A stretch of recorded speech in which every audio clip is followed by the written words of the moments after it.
Hello, episode 3. So let's begin. The sensation is harmless. That's what this episode is all about. How the sensations in our bodies are harmless. So this is a place I often begin with people. I think it's a wonderful place to start the personal growth journey from. Story time. So someone comes to see me, okay? They are very angry. They've had an altercation at work with somebody and it might cost them their job. And it's caused them to reflect.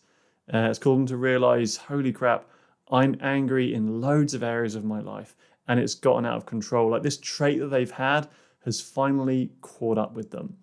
And they start to realize that they snap very easily at home with their family. They snap at other drivers in their car. They get irritable with their friends. They find it hard to take a joke. And they want guidance. They start to realize I cannot be this way. Like this way of operating just isn't serving me anymore. And they said, what can I do? They're in a session with me. It's the first session. And they're saying, what can I do? And where I might begin is I might say to them, hey, like a place to start is by getting more familiar with and understanding better your own emotions. And I might also reassure that I've helped other people with similar things. And so I asked this person, I said, okay, when was the last time you can remember being angry? And that morning they'd been in a meeting, they felt that someone had dismissed them or been disrespectful to them in some way, and they'd got furious, they got livid, but they hadn't said anything this time because they are, having an issue at work already, and it's not going to help their case if they start blowing their lid, at the current time. So someone had said something and they'd got furious, but they'd not said anything. And as they're telling me this, I can see that they're getting angry just recounting the story. And I'm kind of an opportunist. So I pause them. I say, okay, as you're sharing this, like, what are you noticing physically within yourself? Like, what's going on for you inside? And I give them, some sort of help. I say, is your heart racing? Are there any feelings? Like, anything in your stomach or your chest? And they say, yeah, my heart is pounding and I feel hot. And I say, what about in your stomach, or any feelings in your chest? And they say, yeah, it's like there's this like kind of like an energy rising inside of me. It's moving up from my stomach into my chest. And it's like, wow, there's quite a lot going on inside of you. And I say, okay, I've got a very simple exercise I'd like us to do. Are you okay doing it? And they agree. And I say, I'd like you to say a sentence out loud. And this is a sentence. I'd like you to say, there is a sensation in my body. And they say it. They say, there is a sensation in my body. And I just get them to acknowledge that. And then I say, I've got another sentence I'd like you to say. Is that okay? And they say, yes. And I said, and the sensation is harmless.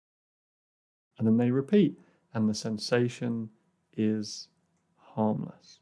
So all the exercises. And as they say the second sentence, actually, when they said the first as well, but particularly when they said the second sentence, I can see them calming down. I can see, it looks that way from my side, right? Their breathing is slower. They look less agitated. They're sitting more still. And I ask them, what's going on for them?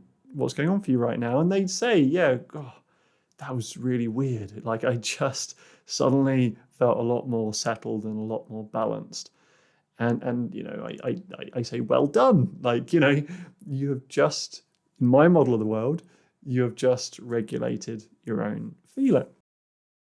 Okay. So it really can be as simple as that, as just saying like, okay, there's a sensation and the sensation is harmless. And I believe this is the beginning of a very interesting, very long and very rewarding, endlessly winnable game that you can engage with, which is the game of kind of mastering your own feelings, of being able to contain, relate to, acknowledge, accept, enjoy the sensations and feelings of your own body. But why is this a useful place to begin? Okay, and I would say it's because I think the way that humans evolved, I think there's a tendency within us to take our feelings as threats themselves. And I'll explain what I mean by that. Let's imagine that you and I are walking in a forest in Canada, okay? And we're going along this lovely forest path. We're several hours into our walk, and we're quite a way past the sign that said "Danger Bears," right? That sign was some way back, and we're just enjoying the scenery and all of that. And then, about 50 meters up ahead, we hear a rustle in the bushes. And when we hear this rustle in the bushes and then some snapping of twigs, like, what do our minds immediately do?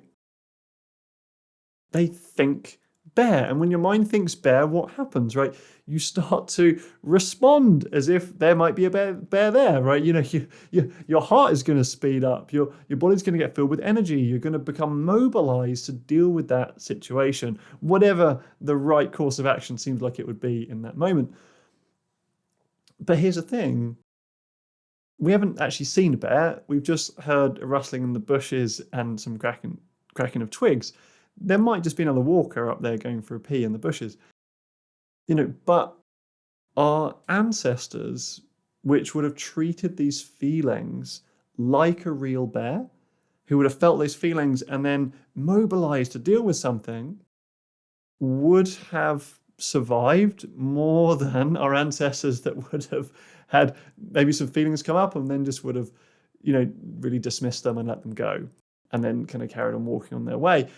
The person that dismissed the feelings and carried on walking was more likely to become lunch. The person that treated the feelings as if there was something happening was more likely to survive. So I think there's almost this shortcut that goes on in us where the brain kind of treats the feelings, or the mind treats our feelings, as if they're the same thing as a threat or a danger. And just this simple reflection of slowing down with the feeling, acknowledging that there is a sensation and the sensation is harmless, can start to allow some space to make better sense out of what is going on in that moment. And I'm not at all denying that there could be an external circumstance to deal with. But by saying the sensation's harmless, I'm not saying that the colleague is necessarily harmless. There could be a colleague who's trying to undermine this person or cause an issue in some way. But what I am saying is that if they relax with the sensation and then they slow down, they calm down, they're going to be in a much better position to actually deal with this situation effectively, right? What I'm saying is that the sensations in your body are alarms. They are not fires, right? The fire alarm is not the same thing as a fire, but the thing that can go on for us is that we can have false alarms, and we can make more of a situation than there has to be, or we can be kind of stuck in a way of viewing things which makes us more reactive. And the more you can slow down and acknowledge and contain your feelings, the more you can form like more skillful ways of navigating the situations that you're dealing with. I'll share one other little variation on this reflection that I might often do with people is I might, include the idea that sensations, particularly stressful ones, can be really unpleasant, right? Just acknowledging like the sensation may be unpleasant, but it's harmless, can be helpful for a lot of people too, right? There's no denying that these things aren't nice, but actually increasing your tolerance for unpleasantness and to contain some of these energies is really useful. And it's a super useful skill the further you go down the personal growth path, because there's a lot of nuance to our feelings. There's a lot of things you can figure out about them. Our feelings contain information from not just from what's going on in the present moment, but things to do with our past and how we've developed, and also things to do with like just the biological creatures that we are and the kind of brain systems that we have, and there's all sorts of things contained in feelings. And the more you can slow down with them, the more you can work out these nuances, the more you can get to know yourself better and navigate the situations you're in more skillfully. All right, I think hopefully I've shared that well enough. So the sensation is harmless. That's the theme of this episode. I hope you found it helpful, and subscribe for more kind of in this line of inquiry. We're going to be going to a lot of other places. All right. All the best. Bye-bye. Subscribe, leave a comment, like.